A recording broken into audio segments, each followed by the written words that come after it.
우리는 2월 중에 12일 동안 특별 새벽 예배를 드리고 있습니다. 주제는 12가지 영성훈련입니다. 12가지 영성훈련 가운데 네 번째가 물질생활의 훈련이죠. 달리 표현하면 헌금생활의 영성훈련이라고 말씀드릴 수 있겠습니다. 오늘 본문 2절에 보면 연보라는 단어가 나옵니다. 헌금, 연보, 우리가 같이 통용해서 쓰는 단어인데요. 좀 더 엄밀하게 구별하면 헌금은 하나님을 섬기기 위해서 드리는 예물이고요. 연보는 성도를 섬기기 위해서 드리는 예물입니다. 오늘 본문 4절에 보면 성도를 섬기는 일이라고 했습니다. 고린도후서 9장 1절에도 보면 성도 섬기는 일이라고 했습니다. 연보를 가리키는 거죠. 헌금, 연보 이렇게 구별하지만 오늘 우리 시대에는 헌금이라는 단어로 그냥 통일되게 쓰이고 있습니다.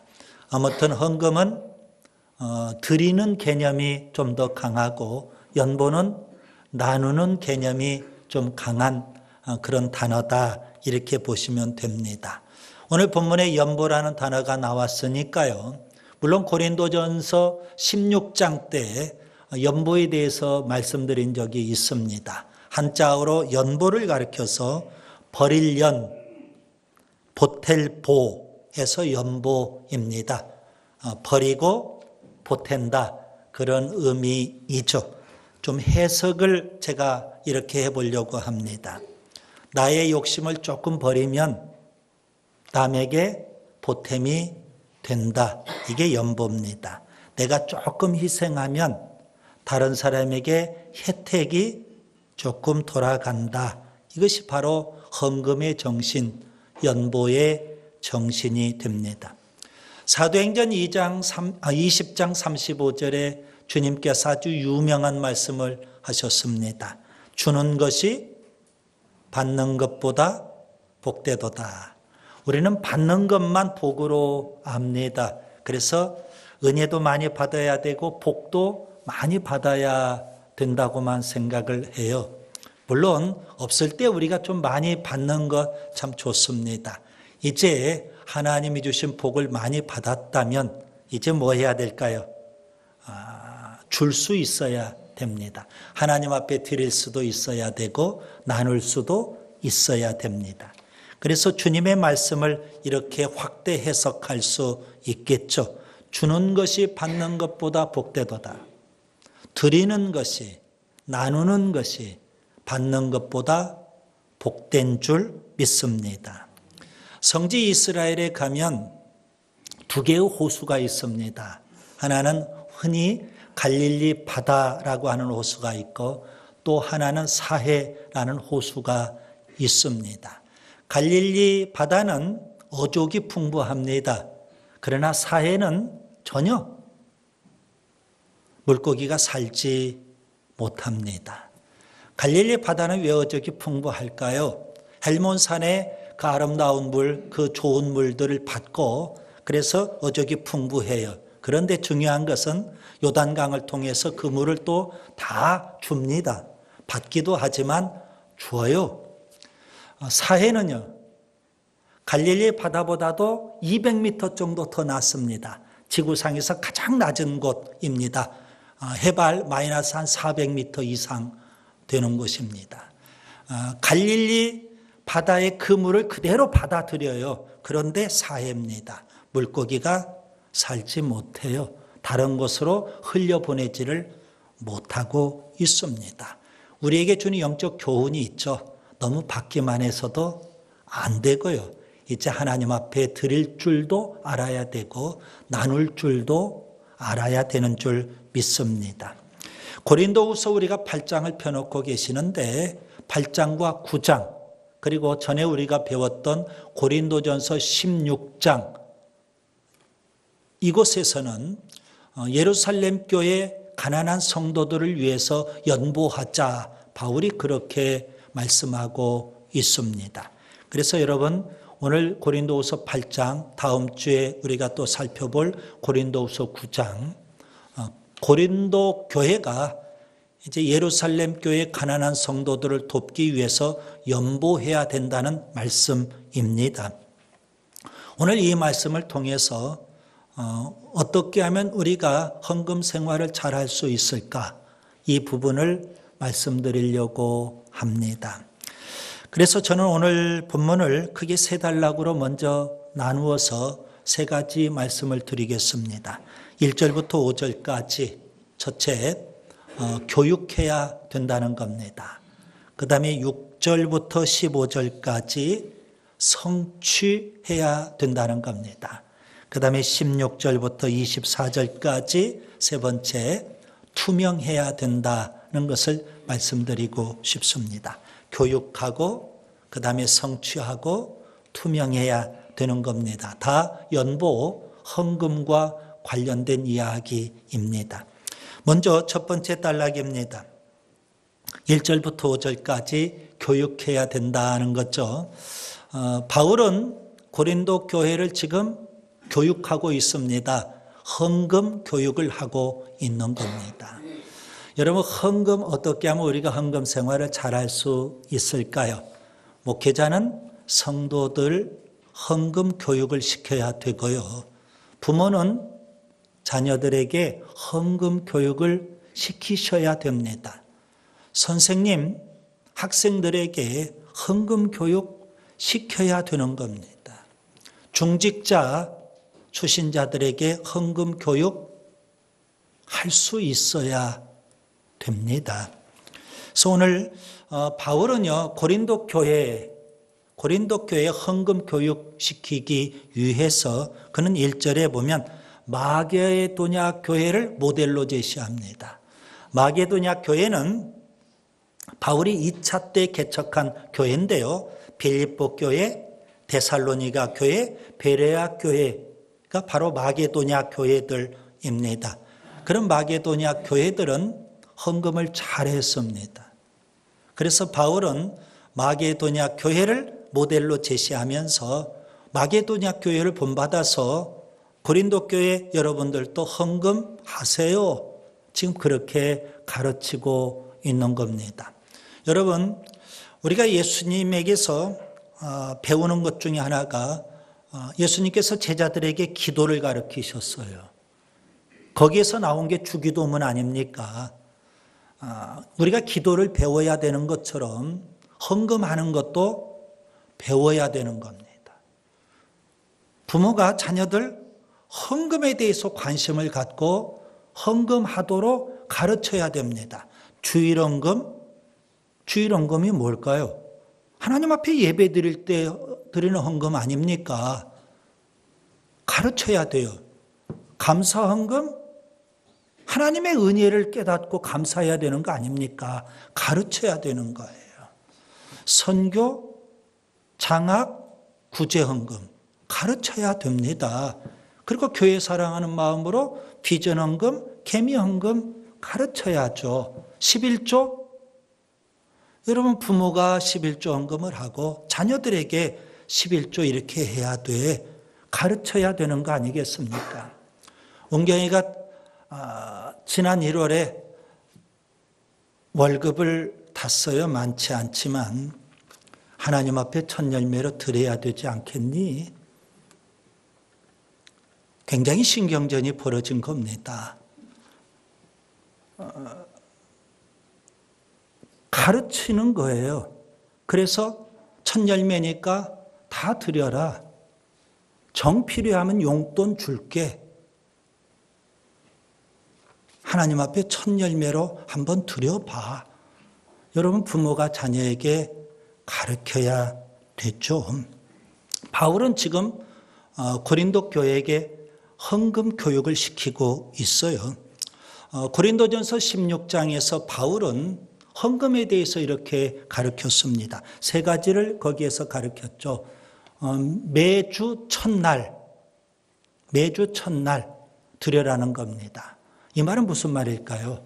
주일 예배 드릴 때 헌금하라는 겁니다. 여러분, 하나님 앞에 예배 드리면서 우리가 빈손으로 예배할 수 없습니다. 헌금 드려야 되는 겁니다. 그게 바로 주일헌금 아닙니까? 그래서 여러분, 예배 때 어떻게 빈손으로 우리가 하나님을 섬겨요? 여러분, 부모님을 찾아뵙고 또 귀중 한 번 찾아뵐 때 우리가 선물, 예물하는 겁니다. 하나님을 예배하는데 우리가 헌금해야 되는 거 아니겠습니까? 매주 첫날 그래서 헌금하라는 겁니다. 두 번째로 각 사람의 수입에 따라서 헌금해라 그랬습니다. 좀 쉽게 표현하면 형편에 따라서 헌금하라는 거죠. 다 생활 수준이 달라요. 그렇지만 그 생활에 맞게, 형편에 맞게 우리가 하나님을 또 섬기는 차원에서 드려야 되고요. 그 다음에 세 번째가 바울이 강요하지 않도록 하라 그랬습니다. 이 말은 자원에서 하라는 겁니다. 여러분, 헌금은 강요에 의해서, 물론 저는 교육합니다. 그렇지만 이게 강요는 아니에요. 중요한 건 뭘까요? 여러분이 자원에서 하나님 앞에 드린다는 게 참 중요하죠. 여러분, 본문 1절에 보면 은혜라고 그랬어요. 본문 4절에도, 본문 6절, 본문 7절에도 보면 은혜라는 단어를 쓰고 있어요. 헌금은 어떻게 하는 거예요? 은혜로 해야 되는 겁니다. 강요에 의해서 마지못해서 억지로 하면 그건 헌금이 아니죠. 헌금은 은혜로 감당하는 것이 되어야 합니다. 이 시간 지금 헌금 교육을 제가 하고 있는 건데요. 여러분, 시험 들면 안 돼요. 또 마음을 닫아서도 안 돼요. 헌금 교육 잘 받고 우리가 은혜로 감당할 수 있기를 바랍니다. 자, 바울은 마게도냐 교회를 예로 들면서 고린도 교회에 헌금 교육하고 있는데 마게도냐 교회는 헌금을 어떻게 했을까요? 바울은 네 가지 특징을 말씀하고 있어요. 첫째, 2절에 보면 환난의 많은 시련과 극심한 가난 속에서 그들은 헌금을 했다는 겁니다. 외적으로는 환난이 있어요. 내적으로는 극심한 가난 가운데 있어요. 그래도 그들은 헌금 생활 잘했다는 겁니다. 그 다음에 두 번째, 3절에 보면 그들은 힘대로 했고 거기에 덧붙여서 힘에 지다하도록 자원해서 헌금했다는 겁니다. 우리가 헌금 형편대로 하는 거예요. 그런데 마게도냐 교회는 힘에 지나도록 자원해서 그렇게 헌금했다는 거죠. 그 다음에 세 번째 4절에 보면 간절함으로 헌금을 했어요. 간절함으로, 적극적으로. 여러분, 헌금도 적극적으로 그리고 간절한 마음으로 해야 되는 겁니다. 그래서 제가 이런 표현도 한번 써보죠. 어떤 분은 열심히 일터에서 일해요. 왜 그렇게 죽을 똥 살 똥 모르고 일하십니까? 그랬더니 의외의 답이 나와요. 저는 헌금하는 재미로 열심히 일합니다.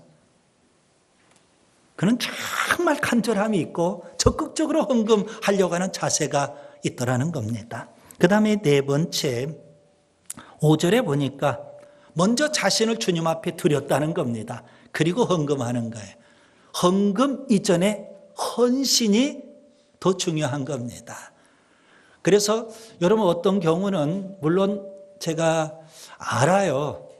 피치 못할 사정으로 출타를 했어요. 그런데 헌금은 또 갖다가 드리더라고요.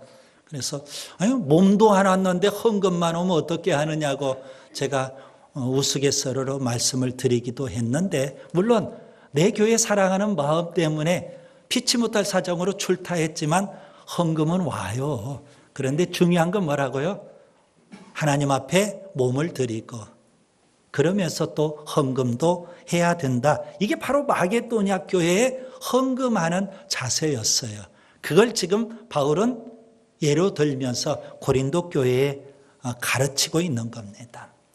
예수님께서 십자가에 죽으시기 3일 전 제자들에게 헌금 교육을 하셨어요. 헌금함에 사람들이 헌금하는 모습을 물끄러미 보셔요. 부자들도 헌금을 하고 가난한 자들도 헌금을 해요.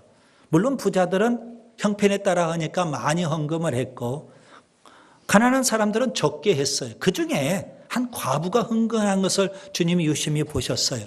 2렙돈을 헌금해요. 동전 2개 드리는 거예요. 그때 예수님께서 제자들에게 이렇게 말씀하십니다. 누가복음 21장 3절과 4절. 이 가난한 과부가 다른 모든 사람보다 많이 넣었도다. 저들은 그 풍족한 중에서 헌금을 넣었거니와 이 과부는 그 가난한 중에서 자기가 가지고 있는 생활비 전부를 넣었다. 그러면서 칭찬을 해 주셔요. 자, 주님은 십자가에 죽으시기 3일 전에도 뭐 하셨다고요? 제자들에게 헌금 교육을 하시더라는 겁니다. 우리가 헌금 생활 잘 하려면 어떻게 해야 될까요? 교육 잘 받고 받은 대로 하면 돼요. 부모는 자녀들에게 헌금 교육 시키세요. 그리고 교회 학교 선생님들은 학생들에게 헌금 교육 잘 시켜야 됩니다. 그 다음에 2번째, 6절부터 15절까지 성취해야만 됩니다. 자, 목회자는 이렇게 헌금 교육을 시키고, 그러면 성도들은요, 배운 대로, 그리고 작정한 대로, 그리고 거기에 덧붙여서 감동되는 대로 우리가 헌금을 성취해야 돼요. 실행하면 되는 겁니다. 고린도 교회는요, 1년 전부터 연보를 시작했어요. 예루살렘 교회를 돕자. 1년 전부터 시작했는데 아직도 진행 중이에요. 그래서 바울은 뭐라고 표현합니까? 11절에 보면 이제는 하던 일을 성취해라. 완성해라. 실행에 옮겨라. 그렇게 요구하고 있습니다. 고린도 교회가 헌금을 성취해야 될 이유가 있습니다. 5가지 이유를 바울이 제시를 해요. 첫째, 7절에 보면 고린도 교회는 다른 일에는 다 열심히 해요. 풍성해요. 그런데 이 연보, 헌금하는 일에는 조금 더디었어요. 그래서 바울은 헌금하는 일에도 좀 열심을 내라. 헌금하는 일에도 좀 풍성하면 좋겠다는 겁니다. 그 다음에 2번째, 8절에 보면 사랑의 진실함을 증명해 보여야 되지 않겠느냐 이겁니다. 여러분, 사랑은 말로만 되는 거 아니죠. 예루살렘 교회를 사랑한다면 예루살렘 교회를 위해서 지금 어려우니까 예루살렘 교회를 위해서 우리가 헌금하자. 실제 사랑을 좀 보이자. 이런 차원에서 헌금할 것을 말씀하죠. 그 다음에 3번째 9절에 보면 주님의 은혜를 우리가 알아요. 주님으로부터 우리가 너무 엄청난 은혜를 받았어요. 이거 어떻게 값으로 환산이 됩니까? 주님은 부유하신 분인데 스스로 육신을 입고 이 땅에 오셨어요. 부유하신 그분이 가난하게 되신 거예요. 왜요? 우리를 부유하게 하기 위해서. 그게 주님의 은혜 아닙니까? 자, 예루살렘 교회를 통해서 우리가 복음을 받았어요. 고린도 교회가. 복음이라는 걸 받았다. 그렇다면 이제 예루살렘 교회가 물질적으로 어렵다면 우리가 영적인 것 받았으니까 이제 우리가 물질적으로 좀 도와야 되지 않겠느냐. 주님은 부유하신 분인데도 불구하고 우리를 부유케 하기 위해서 스스로 가난해지신 것처럼 우리가 조금 힘들어도 우리가 예루살렘 교회에 도와야 되지 않겠느냐 이겁니다. 그 다음에 4번째 보시면 10절부터 12절까지 자원에서 1년 전부터 시작했는데 그렇다면 이제 성취하고 완성해야 되겠다는 겁니다. 그 다음에 5번째 13절부터 15절에 보시면 넉넉할 때는 우리가 조금 나누고요. 우리가 어려울 때는 도움을 또 받고요. 여러분 이게 참 중요한 겁니다. 좀 여유 있을 때는 열심히 돕는 거예요. 여러분 그 사람 항상 여유만 있는 거 아니잖아요. 좀 힘들 때도 언젠가는 생길 거예요. 그때는 도움을 또 받는 거예요. 서로 주고받는 그런 관계가 되면 좋죠. 오늘 13절에 너희는 곤고하게 하려는 것이 아니요 균등하게 하려는 것이다. 예루살렘 교회가 지금 어려움에 있어요. 지금 바울이 예루살렘 교회를 위해서 헌금을 요구해요. 그것은 고린도 교회를 좀 곤고하게 하려고 하는 게 아니라는 겁니다. 고린도 교회를 힘들게 하려고 하는 것이 아니라 오히려 예루살렘 교회가 어려우니까 좀 도우면 서로 잘 되지 않겠느냐, 균등하게 되지 않겠느냐, 이런 이유들을 들어서 빨리 이제 1년 전에 시작한 것 성취해라 이거죠. 여러분, 헌금에 대해서 우리가 교육을 받고 헌금해야 되는데요. 아마도 어떤 분들은 그래, 내가 이제 헌금 생활 잘해야지. 내가 11조도 해보고 선교헌금, 구제헌금, 장학헌금, 개미헌금, 비전헌금 한번 열심히 해봐야지. 마음에 감동이 오고 마음에 다짐도 할 수 있을 거예요. 그런데 문제는요, 우리가 헌금 생활이 잘 안 돼요. 막상 실행에 옮기려고 하는데 이게 쉽지 않다는 데 문제가 있어요. 바울은 고린도후서 9장 7절에 이렇게 말씀합니다. 각각 그 마음에 정한 대로 할 것이요. 마음에 감동이 됐고 교육을 받아서 내가 결단해야 되는데요. 각각 그 마음에 정한 대로 할 것이요. 인색함으로나 억지로 하지 말지니 하나님은 즐겨내는 자를 사랑하시느니라. 왜 우리가 실행에 옮기지 못할까요? 이게 돈 문제니까 그래요. 여러분, 교육을 받고 내가 한번 해봐야지 다짐도 하고 마음의 감동도 돼요. 그런데 막상 행동으로 옮기기가 쉽지 않아요. 이게 돈 문제잖아요. 그런데 오늘 본문은 뭐라고 해요? 결단해야 되는 겁니다. 실행에 옮겨야 되는 겁니다. 성취하라는 겁니다. 그래서 교육 받았으면 받은 대로, 그리고 우리가 작정했으면 작정한 대로, 감동 받았으면 감동 받은 대로 그대로 실행에 옮겨야지. 이거 헌금 드리려고 자꾸 고민하니까 내 마음속에 인색함이 들어와요. 돈 내려고 하니까 아까운 마음이 들어와요. 그래서 우리가 실행에 옮기지 못하고 성취하지 못하는 경우들이 의외로 많거든요. 그래서 오늘 두 번째 단락에서 여러분이 좀 배우시면 좋아요. 자, 목회자는 헌금을 교육하고 여러분은요, 교육받은 대로, 감동된 대로, 작정한 대로 실행에 옮겨 보셔야 되는 겁니다. 사도행전 4장에 보면 바나바라는 인물이 있어요. 그리고 사도행전 5장에 보면 아나니아 삽비라가 있어요. 이들의 공통점은 초대교회 교인들이에요. 그리고 다 은혜를 체험했어요. 마음에 감동이 왔어요. 그래서 그들이 가지고 있는 밭을 팔아서 하나님 앞에 드리고 그것으로 교회 안에 어려운 성도들을 돕고 같이 더불어 살자는 거예요. 거기까지는 다 돼요. 그런데 바나바는 실제 실행에 옮겼어요.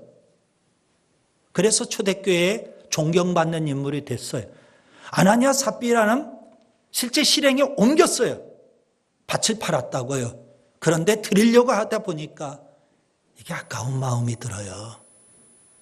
그래서 일부는 감추어 두고, 그리고 일부 드리면서 다 드렸다고 거짓말을 했어요. 누가 역사를 한 거예요? 마귀가 역사를 했어요. 마음속에 아까운 마음, 인색한 마음 들게 만들어버린 거예요.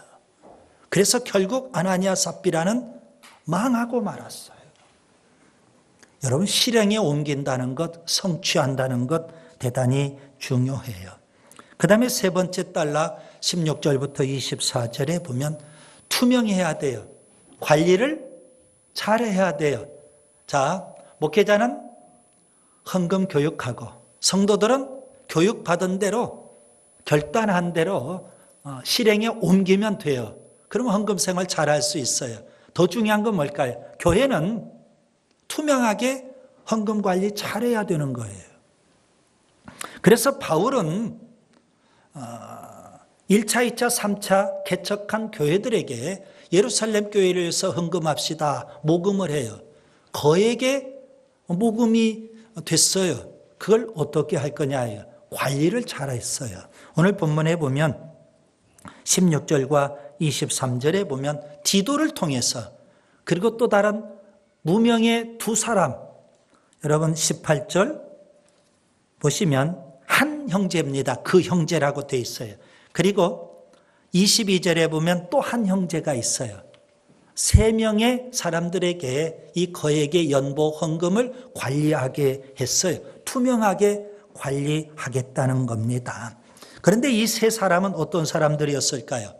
3가지 특징이 있죠. 16절과 17절에 보면 자원에서 열심히 일하는 사람들이었어요. 그리고 18절, 19절에 보면 복음에 대한 열정이 강했던 사람들이었어요. 그리고 세 번째 22절에 보면 여러 번 검증을 통해서 믿을 수 있는 사람들이었어요. 그들을 통해서 헌금을 투명하게 관리하게 해요. 그래야 뭐하니까? 성도들이 교회들마다 열심히 헌금하니까. 오늘 우리 시대에 우리 한국교회가 헌금 관리에 투명하지 못한 측면이 있어요. 어떤 교회는 재직해도 모르고 직원회죠. 당회도 모르고 비자금을 수백억을 조성을 해요. 주님 곧 오시는데 그 비자금 조성해서 뭐 하자는 거예요? 헌금 왜 이렇게 쌓아놓고 있어요? 열심히 선교 위해서 쓰고 작은 교회 돕는 데 쓰고 열심히 예수님 사랑 실천하는데 그에 써야지. 비자금까지 조성해 놓고 이렇게 투명하지 못하면 교인들이 헌금하고 싶은 마음이 안 생겨요. 이런 교회 내가 왜 헌금하냐 이거죠. 어떤 교회는 수백억 건축을 해요. 그런데 직원에도 잘 몰라요. 당에도 잘 몰라요. 그 돈이 어떻게 쓰이는지도 궁금해요. 그러면 누가 그런 교회에 헌금하겠어요? 여러분, 투명하게 관리한다는 게 중요해요. 열왕기하 12장에 보면 요아스 왕이 나옵니다. 7살 때 임금이 돼요. 그의 선대 왕은 아달랴 왕이에요. 아합 왕의 딸. 이 남쪽 유다 나라에 시집 와가지고 왕권을 차지해 버렸어요. 그리고 이 아달랴 왕이 다윗 왕의 혈통을 다 죽여요. 그 시대의 대제사장이 여호야다예요. 아주 신실한 제사장이에요. 성전 안에서 다윗 왕의 혈통 요아스를 숨겨줘요. 6년 동안 숨겨서 그렇게 양육을 해요. 7살 되니까 그 요아스를 왕으로 추대를 해요. 아달랴를 축출해버리고 다윗 왕의 혈통이 유다의 왕이 되어야 된다는 거예요. 아달랴의 왕 때 우상을 숭배하니까 예루살렘 성전이 완전히 회파가 되고 지저분하고 더러워졌어요. 요아스 왕이 성전을 통해서 구원을 받았잖아요. 생명을 보호받았잖아요. 그가 임금이 돼요. 그러니까 신실한 여호야다 제사장과 함께 성전을 개혁합니다. 백성들이 드린 헌금을 가지고 성전을 대대적으로 개혁을 해요. 그런데 아주 투명하게 관리를 해요. 여호야다 대제사장이 얼마나 신실합니까? 투명하게 관리를 해요. 그러니까 일꾼들에게 돈을 지불하고 그러한 것들을 다 결산해야 되는데 결산할 필요가 없더라는 겁니다. 너무 투명하고 깨끗하게 관리하니까. 열왕기하 12장 15절에 이런 표현이 있어요. 회개하지 아니하였으니 이는 그들이 성실히 일을 하였음이라. 너무 투명하게 관리할, 이것이 바로 오늘 우리 시대의 교회가 헌금 관리를 그렇게 해야 되는 거 아니겠습니까? 그렇다면 우리가 열심히 헌금하면 되잖아요. 이제 결론을 짓습니다. 여러분, 헌금 생활 잘 해야 되는데요. 헌금을 잘하는 비결은 뭘까요? 헌금 잘하는 사람을 모델로 삼아 보세요. 고린도 교회가 왜 지지부진했을까요? 그래서 바울은 헌금 잘하는 마게도냐 교회를 모델로 제시하는 거예요.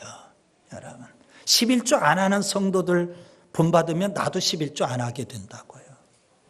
여러분, 감사할 줄 모르는 성도를 본받으면 안 되잖아요.